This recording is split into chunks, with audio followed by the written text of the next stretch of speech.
বাংলাদেশের উত্তাল পরিস্থিতির পর মঙ্গলবার সকালেও অনেকটা থমথমে ছিল কোচবিহার জেলার চ্যাংড়াবান্ধা সীমান্ত। এদিন সকালে এপারে পণ্য খালি করার পর দুটি ট্রাক বাংলাদেশে ফেরত পাঠানো হয়েছে, কিন্তু বাংলাদেশের বুড়িমারি ইমিগ্রেশন চেকপোস্ট এখনো পর্যন্ত না খোলায় দেশে ফিরে যেতে পারছেন না যাত্রীরা।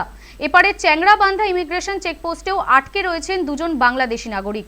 এলাকায় এসেছেন মেকলিগঞ্জ পুলিশের সিআই অভিজিৎ সরকার ও ওসি মণিভূষণ সরকার। জানা গিয়েছে, পণ্য নিয়ে গিয়ে বাংলাদেশের বুড়িমারি স্থল বন্দরে আটকে রয়েছে 207টি ভারতীয় ট্রাক।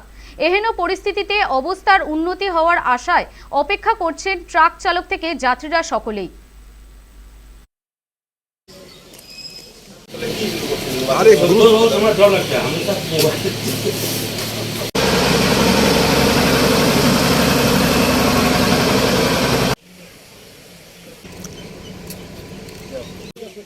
ব্যাঙ্গালোরে গেছিলাম চিকিৎসার জন্য। আচ্ছা, তারপর একটু চিকিৎসা শেষ করে এখন ফিরে যাচ্ছি বাসায়। কতদিনের জন্য 15 দিন ছিলাম।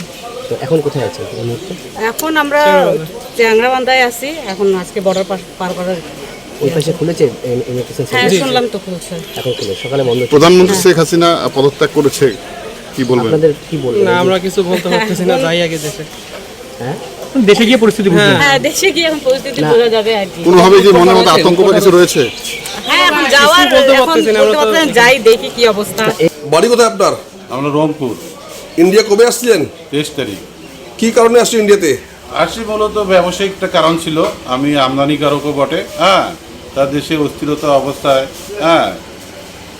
ছিল, সেজন্যই আমি এখানে এসেছিলাম। তো এখন তো চাংড়াবান্ধা আইসিপিতে ওই বাংলাদেশে যেতে পারতেছেন না কেন? ও পাশে ইমিগ্রেশন পুলিশ এখনো বসে নাই, যার জন্য ইন্ডিয়ান ইমিগ্রেশন এখনো ক্লিয়ারেন্স দিচ্ছে না আমাদেরকে।